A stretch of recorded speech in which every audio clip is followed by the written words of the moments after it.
சம்பவம் நேயர்களுக்கு அன்பு வணக்கம். தமிழ் ரசிகர்களை பொறுத்த வரைக்கும் பார்த்தீங்கன்னா, ஒரு படத்தை எப்படி தேர்ந்தெடுப்பாங்கன்னா, ஒன்று அந்த நடிகர்களுக்காகவே படத்தை போய் பார்ப்பாங்க. இல்லை இந்த படம் வரட்டும், இந்த படம் ரிலீஸ் ஆன பிறகு அதனுடைய ரிவ்யூ இல்லை ட்ரெய்லரை பார்த்துட்டு அதுக்கப்புறம் போய் அந்த படத்தை பார்க்கலாம் அப்படின்னு நினைப்பாங்க.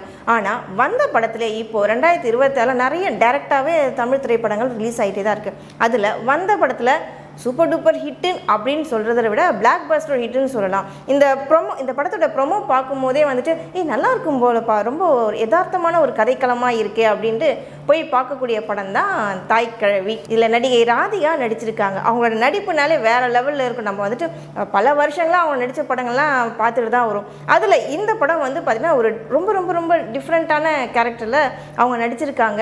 எஸ்கே ப்ரொடக்ஷன் தான் இந்த படத்தை வந்து தயாரிச்சிருக்காங்க.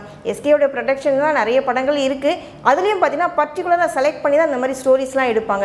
இன்னொரு விஷயத்தில் என்னென்னு பார்த்தீங்கன்னா, இந்த படம் ரிலீஸ் ஆகி கிட்டத்தட்ட ஒரு 10-15 நாளைக்கு மேலே வந்து ரிலீஸ் ஆனாலும் இப்போது அந்த படத்தோட கலெக்ஷன்ஸ் மட்டுமே 35 கோடிக்கு மேலே போயிருக்குன்ட்டு நமக்கு நிறைய ரிவ்யூஸ்லாம் வந்துட்டுருக்குங்க.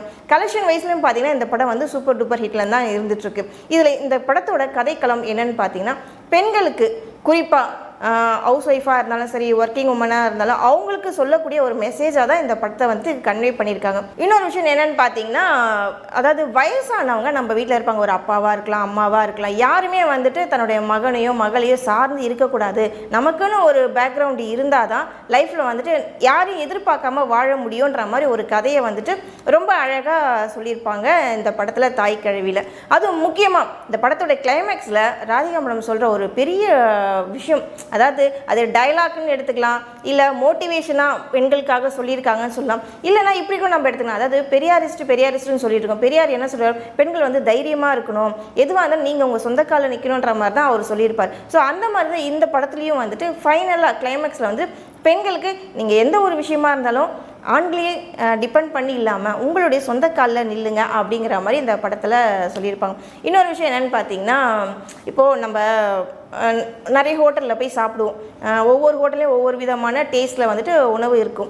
நமக்கு இது எனக்கு பிடிக்கலப்பா, இந்த டேஸ்ட் எனக்கு பிடிக்கலப்பா, நம்ம அடிக்கடி வேறு ஒரு ஹோட்டலாக போய் பார்த்துட்டே இருப்போம். ஸோ ஃபைனலாக என்ன பண்ணுவோம், அதுக்கு விட இது எவ்வளோ பெட்டராக இருக்குது அப்படிங்கிற மாதிரி ஒரு ஹோட்டலை சூஸ் பண்ணி சாப்பிட்ருக்கோம். ஸோ அந்த மாதிரி தான் தமிழ் திரைப்படத்தில் வந்துட்டு ரீசெண்டாக ரிலீஸ் ஆன எந்த படமே வந்துட்டு அந்தளவுக்கு பேசும் படமாக ஓகே ஒன் டைம் பார்க்கலாம், இந்த நடிகர்களுக்காக பார்க்கலாம் அப்படிங்கிற மாதிரி தான் எல்லா படமும் இருக்குது. ஆனால் தாய்க்கிழவி படம் வந்து திரும்ப திரும்ப பார்க்குற மாதிரி இருக்குது. அதுவும் பர்டிகுலராக ஒரு ஜாயிண்ட் ஃபேமிலியாக இருந்தாலும் சரி, ஒரு 2-3 குழந்தைங்களை பெற்ற ஒரு ஃபேமிலியில் இருந்த ஒரு அப்பா அம்மா எப்படி இருப்பாங்க, ஒரு அம்மா கிட்ட பிள்ளைங்க எப்படி நடந்துப்பாங்க, அந்த மாதிரி தான் இந்த படமும் இருக்குது. இன்னொரு விஷயம் பார்த்துக்கிட்டிங்கன்னா, இப்போது அப்பா அம்மா இருக்காங்க, வயசான பிறகு அப்பா இறந்துடும், அம்மா தனியாக இருப்பாங்க, அவங்களுக்குன்னு ஒரு சொத்து இருந்தால் தான் பிள்ளைங்க பார்த்துப்பானுங்க, இல்லை வரக்கூடிய மருமகளையும் வந்து நம்மளை காப்பாற்றும் அப்படிங்கிற மாதிரி ஒரு கான்செப்ட் தான் இப்போ ரீசெண்டாக எல்லாருக்குமே இருக்குது.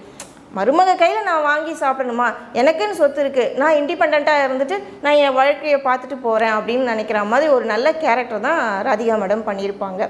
இதில் மருமகள் பண்ணுற ஒரு அட்ராசிட்டி தனியாக இருக்கும், தன்னுடைய 3 மகன்கள் பண்ணுற அட்ராசிட்டி தனியாக இருக்கும். இப்படி தான் தாய்க்கிழவி படம் வந்து ரொம்ப இன்ட்ரெஸ்டிங்காகவும் காமெடியாகவும் ரொம்ப அழகாக கதைக்களத்தை கொண்டு போயிருக்காரு எஸ்கே.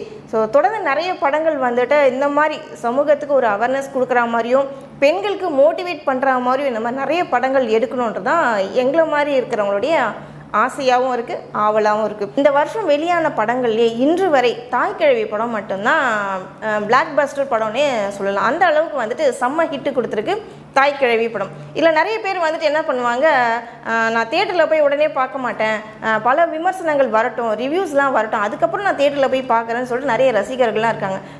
சமீப காலமாக இந்த படமே எந்த பக்கம் திரும்பினாலும் ரிவ்யூஸ் வந்து பார்த்திங்கன்னா பாசிட்டிவாக தான் இருக்குது தாய்க்கிழவி படத்துக்காக.